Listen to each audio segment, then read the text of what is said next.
السلام علیکم۔ آج کی ویڈیو میں آپ کو بتانے جا رہا ہوں کہ کوآپریٹو ہاؤسنگ سوسائٹی اور پرائیویٹ ہاؤسنگ سوسائٹی میں کیا فرق ہے،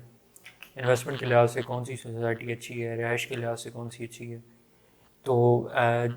میری ویڈیو کو مکمل دیکھیے گا اور چینل کو سبسکرائب ضرور کیجیے گا۔ جس طرح آپ نے دیکھا ہوگا کہ پہلے فیصل ٹاؤن فیز 2 کی بکنگ جاری تھی، تو اس کے بعد ملٹی گارڈن کا فیز 2 کی بکنگ سٹارٹ ہو گئی تھی۔ تو کسٹمر اور انویسٹر وغیرہ ہم سے یہ پوچھ رہے تھے کہ اس میں ملٹی گارڈن کوآپریٹو میں اور پرائیویٹ ہاؤسنگ سوسائٹی میں اس میں کیا ٹاؤن میں فرق ہے۔ تو آج کی ویڈیو میں انشاءاللہ میں آپ کو تفصیل سے بتاؤں گا کہ ان دونوں میں بیسیکلی فرق کیا ہے۔ تو پرائیویٹ ٹاؤن جو پرائیویٹ سوسائٹی وہ بیسیکلی ایک انڈیویجول اس کو رن کرتا ہے، کہ جس طرح ایک کمپنی جس طرح زیڈ ایم ہے فیصل ٹاؤن فیز 2 کو یا 1 کو فیصل ٹاؤن فیز 1 کو رن کر رہی ہے،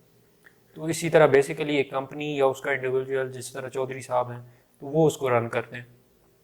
لیکن این او سی جو ہے وہ بیسیکلی وہ لینا پڑتا ہے متعلقہ ادارے سے، جس طرح یہ آر ڈی اے کے انڈر آتے ہیں تو آر ڈی اے سے لینا پڑے گا، چاہے وہ سی ڈی اے میں ہو کوئی اور ٹاؤن ہو تو اس کو سی ڈی اے سے یا کے ڈی اے سے یا ایل ڈی اے سے اس کو این او سی وغیرہ لینا پڑے گا۔ اسی طرح اگر بات کریں کوآپریٹو ہاؤسنگ سوسائٹی کی، تو کوآپریٹو جو ہے نا شروع کے دور میں کوآپریٹو ہی ہوتی تھی housing society. Cooperative housing society basically ایک گورنمنٹ کے انڈر آتی ہے، تو وہ اپنے امپلائیز کو فیسیلیٹیٹ کرنے کے لیے اپنے امپلائیز کو بینیفٹ دینے کے لیے پلاٹنگ وغیرہ کرتے ہیں، ایک سوسائٹی بناتے ہیں جس کو باقاعدہ ایک این او سی لینا پڑتا ہے، جس طرح پرائیویٹ ٹاؤنز میں لینا پڑتا ہے،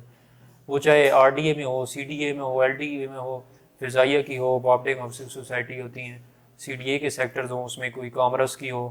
یا فیڈرل امپلائیز ہے، آئی بی کی ہے، تو اس میں مختلف ٹاؤنز اور سوسائٹی ہیں، ملٹی کی ہو گئی، ٹی این ٹی ہو گئی، ٹیلی گارڈن۔ تو اسی طرح ان کو اپنا ایک این او سی لینا پڑے گا، اور ان کا اپنا ایک کوآپریٹو ادارہ ہے جس کا ہیڈ آفس F8 مرکز میں ہے، اور اس کو جو کوآپریٹو کا جو سیکل رجسٹرار ہوتا ہے وہ اس کو رن کرتا ہے، وہ اس کا ہیڈ ہوتا ہے۔ تو ان کو باقاعدہ ایک الیکشن ہوتے ہیں، الیکشن کے ذریعے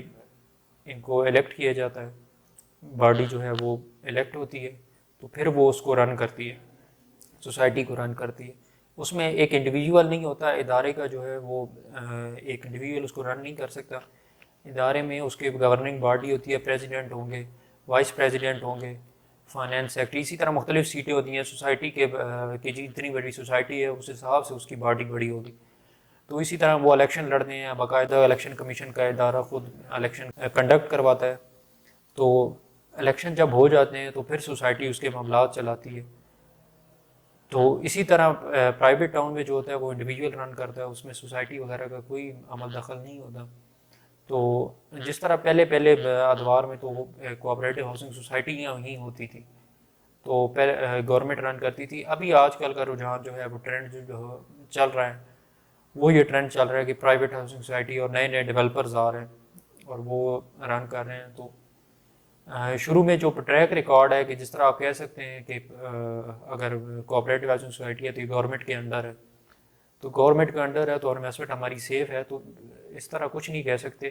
کیونکہ انویسٹمنٹ جو ہے وہ کوآپریٹو ہاؤسنگ سوسائٹی کا جو ٹریک ریکارڈ ہے نا، اس میں کچھ سوسائٹیز ہیں جن میں 25 سال سے کچھ کسٹمرز کے جو ہے نا اور لوگوں کے پلاٹ وغیرہ ان کو نہیں ملے، پوزیشن وغیرہ نہیں ملی، تو وہ اب تک انتظار اس کا کر رہے ہیں پلاٹوں کا نا۔ بعض دفعہ ایم سی الیکٹ ہو کے آتی ہے تو وہ اس کے میں کرپشن شروع ہو جاتی ہے اور اس میں بے ضابطگیاں شروع ہو جاتی ہیں، تو اس وجہ سے وہ ڈیلیور نہیں ہو پاتا۔ تو ملٹی کا جو ہے ملٹی گارڈن کا یہ انہوں نے ڈیلیور کیے ہیں، آلریڈی آپ کو بتا چکے ہیں کہ پروجیکٹ کافی ڈیلیور کر چکے ہیں، B17 ڈیلیور کر چکے ہیں،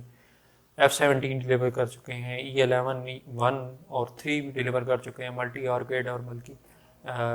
فارم ہاؤسز کے پروجیکٹ ہیں وہ ڈیلیور کر چکے ہیں۔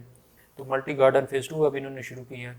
تو ماشاءاللہ یہ بھی ڈیلیور کریں گے، ٹریک ریکارڈ ان کا اچھا ہے۔ راون وار صاحب اس کے ہیں پریزیڈنٹ ہیں۔ تو اسی طرح آپ دیکھ لیں کہ جس طرح پرائیویٹ میں اگر دیکھتے ہیں تو پرائیویٹ میں بھی اسی طرح ہوتا ہے کہ ٹریک ریکارڈ دیکھنا پڑتا ہے، اس کی پراپر ریسرچ کرنی پڑے گی، کہ کچھ ٹاؤنز اور کچھ سوسائٹیز ہیں جنہوں نے فائلز بیچ کے تو بس اس کا بیک کوئی نہیں، اس پہ پوزیشن وغیرہ نہیں ہوئی، اس پہ ڈیولپمنٹ وغیرہ سٹارٹ نہیں کی۔ تو اس حوالے سے یہ ایک چھوٹا آپ کو کمپیریزن دینا مقصد تھا کہ دونوں کا کیا پوائنٹ ہے، اوور ویو اس کا دینا مقصد تھا. تو باقی کوآپریٹو ہاؤسنگ سوسائٹی میں جو انڈیویجول ہوتا ہے وہ اس کا پلاٹ کا مالک ہوتا ہے، مطلب سوسائٹی کا مالک ہوگا. تو جس طرح کہ اس کو آزادی ہوتی ہے کہ چاہے وہ خود الیکشن بھی لڑ سکتا ہے، الیکٹ ہو کے آ سکتا ہے، صرف اس کا شرط یہ ہوتی ہے کہ آپ کا ایک پلاٹ ہونا ضروری ہے اس میں. تو اگر آپ پلاٹ کے آنر ہیں تو آپ ہی الیکشن لڑ سکتے ہیں. اسی طرح گورننگ باڈی جو الیکشن میں لڑ رہے ہیں، یا راو انوار صاحب ہیں یا جو بھی ہیں، تو وہ ان کا بھی یہی شرائط تھی کہ ایک پلاٹ کے آنر ہونے چاہیے، ممبرشپ ہونی چاہیے، تو وہ اس میں الیکشن لڑ سکتے ہیں. تو اسی طرح پرائیویٹ ٹاؤن جو ہوتے ہیں ان میں تو ایک بندہ رن کرتا ہے، اس میں آپ کے وہ اختیارات نہیں ہوتے. تو باقی انویسٹمنٹ ہو یا چاہے گھر کا ہو، دونوں سائڈوں پہ آپ کو پراپر ریسرچ وغیرہ ٹریک ریکارڈ ان کا دیکھنا پڑے گا. اور اس کے بعد جو ہے نا آپ کو وہ ایز اے انویسٹمنٹ یا رہائش آپ اختیار کریں کہ اس میں کیا سہولیات ہیں، اس میں ڈیولپمنٹ کرتے ہیں یا نہیں کرتے، یا کرپشن وغیرہ. تو اگر کوآپریٹو میں کرپشن تو نہیں کرتے، تو یہ چیزیں دیکھ کے تو آپ نے اس میں انویسٹمنٹ کرنی ہے یا رہائش اختیار کرنی ہے. تو انشاءاللہ نیکسٹ ویڈیوز میں ایک اس کی سوسائٹی اور ٹاؤنز کا انشاءاللہ آپ کو ریویو بھی دوں گا، اور ساری اس کی ڈیٹیل وغیرہ بھی بتاؤں گا کہ کون سے رہائش اور انویسٹمنٹ کے لحاظ سے بہتر ہے. تو یہ ایک شارٹ آپ کو بتانا مقصد تھا کہ دونوں میں کیا فرق ہے، کہ آپ کو بیسک نالج آ جائے. تو مزید انشاءاللہ میری ویڈیوز کو